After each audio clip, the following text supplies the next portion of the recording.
So firstly, we have with us Dr. Ahmed Mohammed Jassim, who's a pediatrician and neonatologist specialist from Iraq.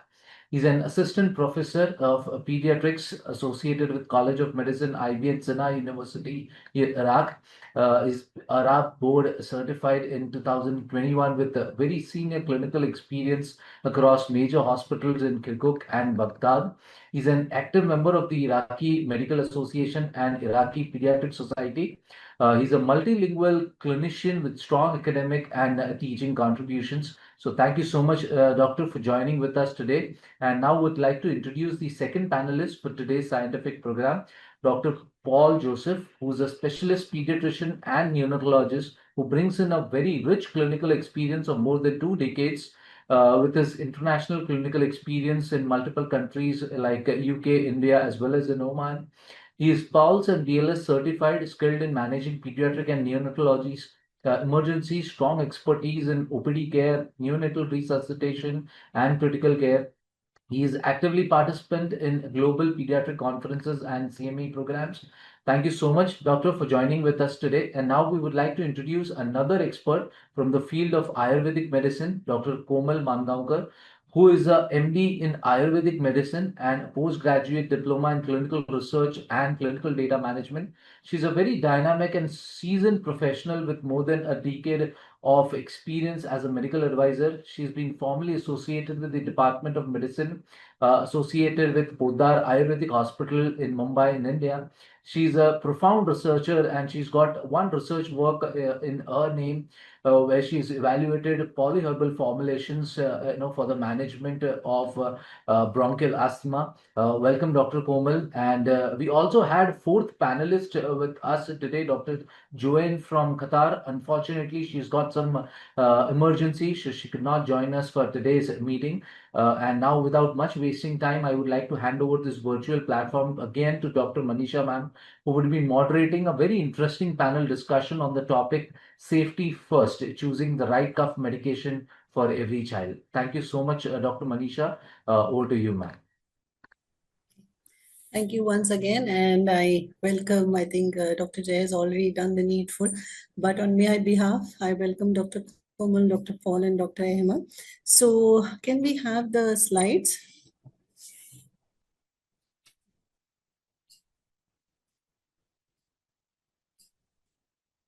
So as I have already mentioned, so now we're going to be starting on, the different cough medication, because it's always been a dilemma, whether do we need to give any cough medication to the child or should we wait? Sometimes it becomes like a pressure for the pediatricians to prescribe cough medication in spite of explaining to the patient. So here we are going to talk on which cough medication, if at all we have to use, which is the right medication for which condition. So what we really need to have a reality check. Okay. So can we go to the next slide?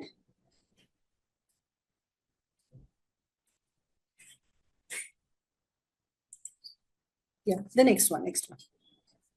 Yes. So cough in children can cause significant anxiety not only to the child but also to the parents, and use of inappropriate and unnecessary medication for cough can lead to certain side effects.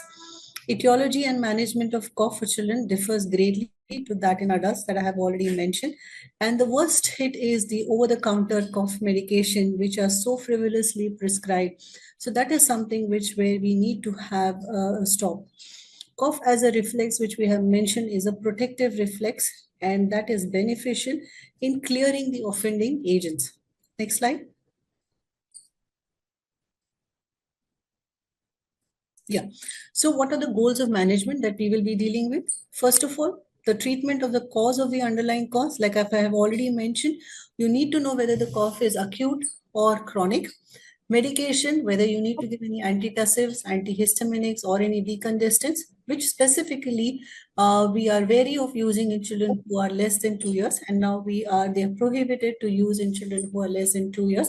Even children who are more than 2 years, up to 6 years, they have to be used judiciously. And if the effects are overpowering the side effects, only then under your physician guidance, they need to be used. Right? But now we have an array of herbal cough syrups, Sorry, the previous slide, please. The previous slide. Can you make the previous slide, please? Yeah.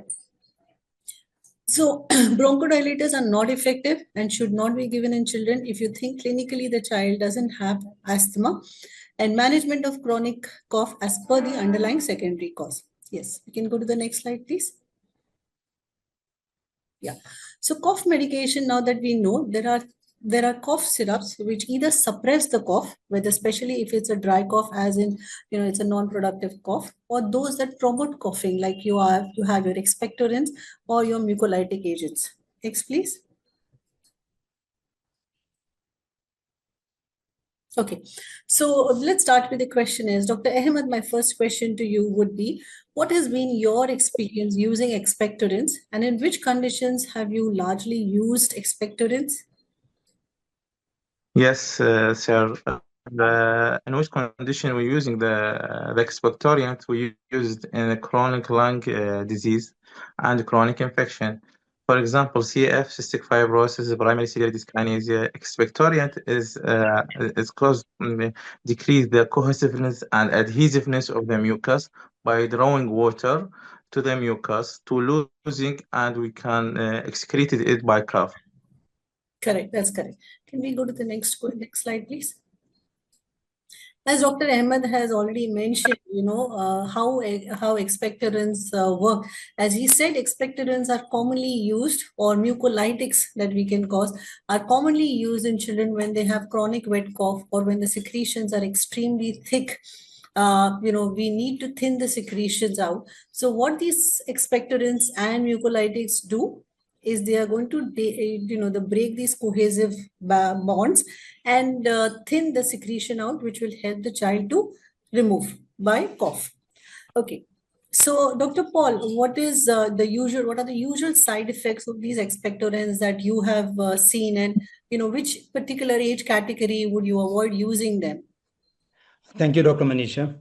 Actually, expectorants, like Dr. Ahmed has just mentioned, it helps to make the mucus thinner, and so it helps the child to cough out the phlegm.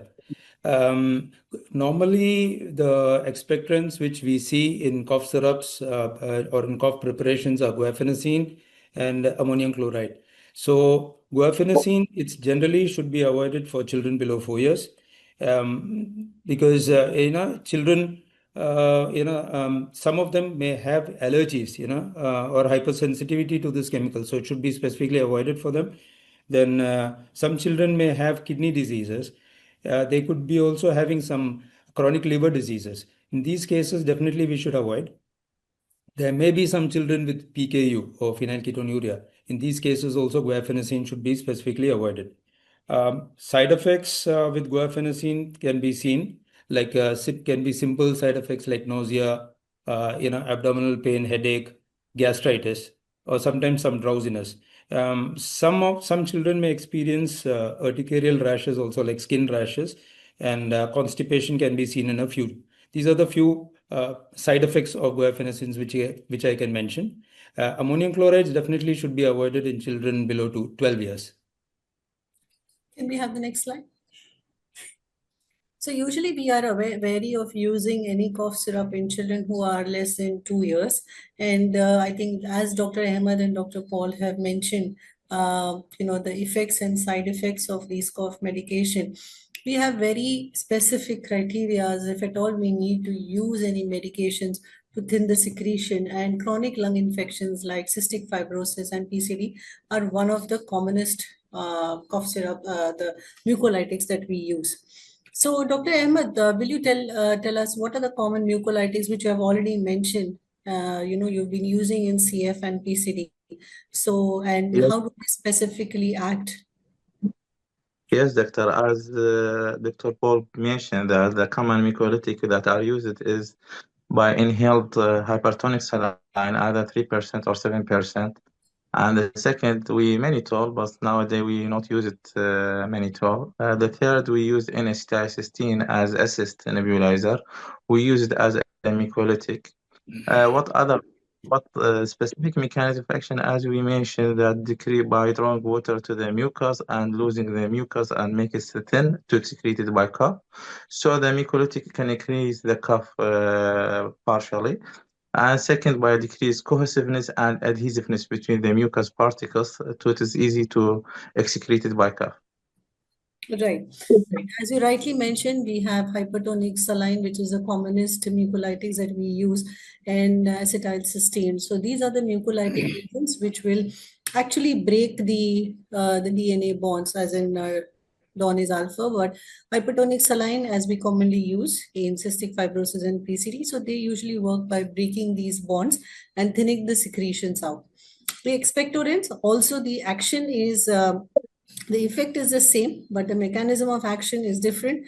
They would probably imbibe a lot of water, increasing the water content and decreasing the viscosity of the secretion. Can we go to the next slide, please? Okay.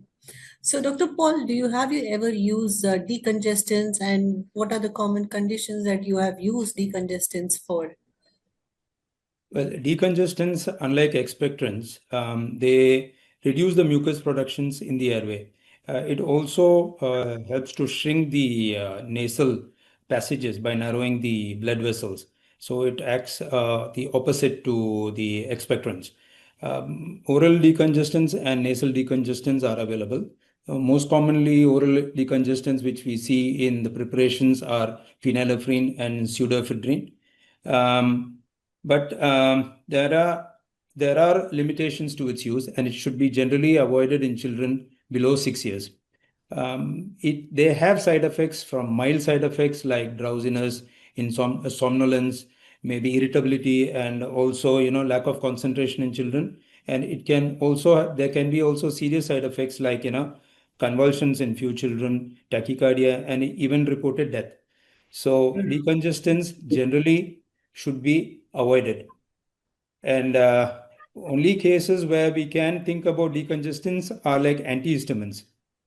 Antihistamines, mostly if you're suspecting a child with a postnasal drip, then we could think about thinking about an antihistamine, and preferably the second generation antihistamine. That's correct. So initially we used to use a lot of pseudoephedrine and phenylephrine and oxymetazoline. So these are the decongestants that and you have perfectly answered that, we don't want to use them in children who are less than 6 years, because now we do have better preparations and preparations with lesser side effects.